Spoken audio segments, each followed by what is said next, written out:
Jemaah rahimakumullah, Rasulullah sallallahu alaihi wasallam bersabda, halakal musawwifun, rusaklah orang-orang yang menunda-nunda taubatnya. Celakalah bagi orang-orang yang menunda-nunda taubatnya. Al-musawwif adalah orang yang berkata, besok aku akan bertobat, besok aku akan kembali ke jalan Allah.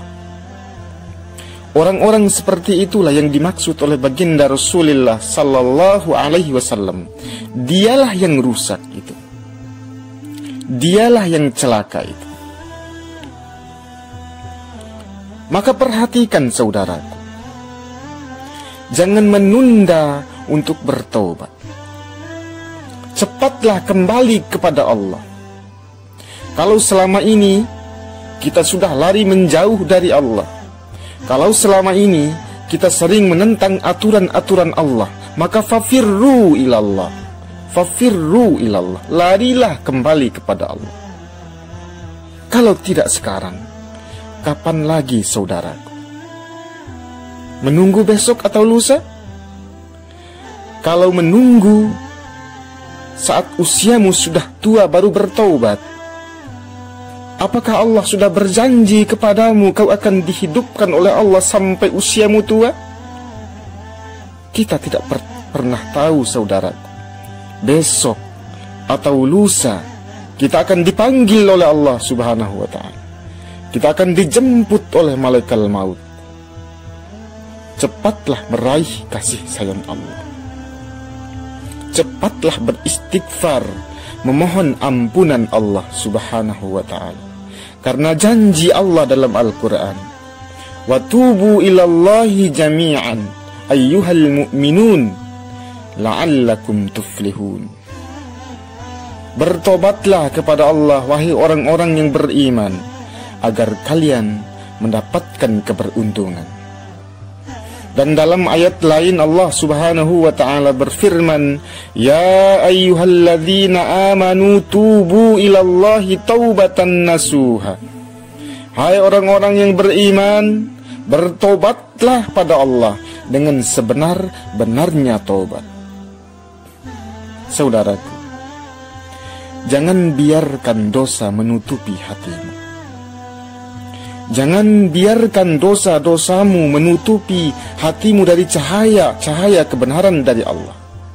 Karena dosa dan kemaksiatan adalah penyakit yang bisa mematikan hati, yang menghalangi dirimu dari jalan untuk menuju kepada Allah subhanahu wa ta'ala.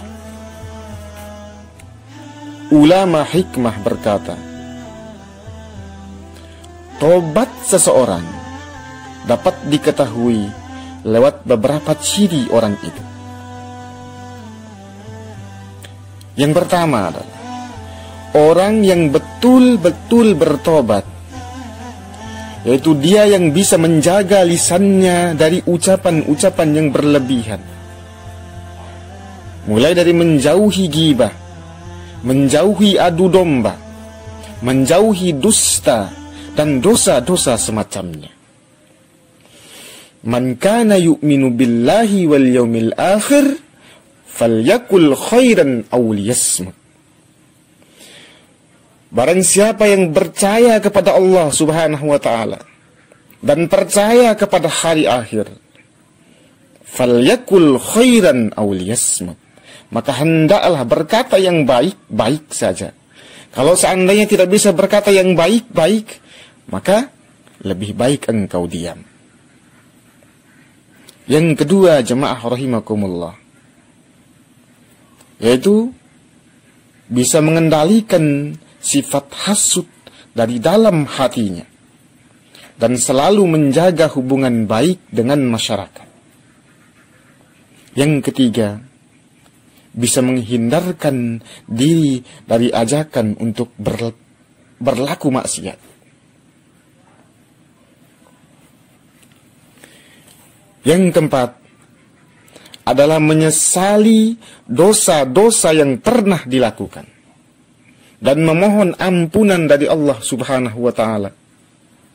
memohon kasih sayang Allah Subhanahu wa taala, memohon rahmat Allah Subhanahu wa taala agar diampuni dosa-dosa yang pernah dilakukan, baik yang disengaja maupun yang tidak disengaja, baik dosa lahiriah maupun dosa batiniah. Rasulullah sallallahu alaihi wasallam bersabda, perbanyaklah mengucapkan kalimah tauhid dan istighfar, sebab iblis berkata, kubinasakan manusia dengan dosa dan maksiat. Sebaliknya mereka membinasakan diriku dengan kalimat tauhid dan istighfar.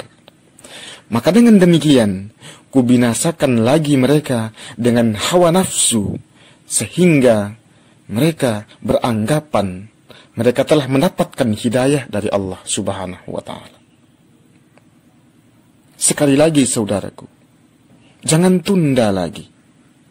Jangan tunda untuk bertobat kepada Allah Subhanahu wa taala. Jangan biarkan nafsu menguasaimu. Jangan kau biarkan dirimu dikuasai oleh hawa nafsu. Kembalilah kepada Allah Subhanahu wa taala. Imam Al-Faqih Abul Lais mengatakan dalam sebuah nasihatnya, perlu diketahui bahwa kita umat manusia punya musuh-musuh yang tangguh, yang harus dihadapi dengan kesungguhan hati. Karena bisa menyebabkan kita lupa pada Sang Pencipta yang hakikatnya harus kita agungkan, harus kita tinggikan, harus kita muliakan. Yang pertama adalah kesenangan hidup di dunia. Kesenangan hidup di dunia sedikit demi sedikit akan menyebabkan kita lupa bahwa kita adalah makhluk yang seharusnya menghambakan diri pada Pencipta demi meraih kasih sayangnya. Dan jangan sampai tertipu oleh dunia. Maka dalam surat Luqman, Allah mengingatkan kita manusia. Hai manusia, bertakwalah kepada Tuhanmu dan takutlah pada hari ketika seorang bapak tak dapat menolong anaknya dan seorang anak tidak pula bisa menolong bapaknya. Sungguh, janji Allah pasti benar. Maka janganlah sekali-kali kamu terpedaya oleh dunia, dan jangan sampai kamu terpedaya oleh penipu dalam menaati Allah Subhanahu wa ta'ala. Yang kedua, jemaah rahimakumullah, adalah hawa nafsu kita sendiri. Musuh yang paling tangguh yang harus kita hadapi, jemaah rahimakumullah, adalah hawa nafsu kita sendiri. Wa ma ubarri'u nafsi, innan nafsa la'ammaratum bisu. Dan aku tidak menyatakan diriku bebas dari kesalahan, karena sungguh nafsu itu selalu mendorong pada kejahatan. Maka cepatlah beristighfar kepada Allah, memohon ampunan Allah, memohon kasih sayangnya Allah Subhanahu wa ta'ala, agar kita tetap diberikan hidayah oleh Allah Subhanahu wa ta'ala. Sekali lagi saudaraku, jangan menunda untuk bertobat kepada Allah. Jangan menunda untuk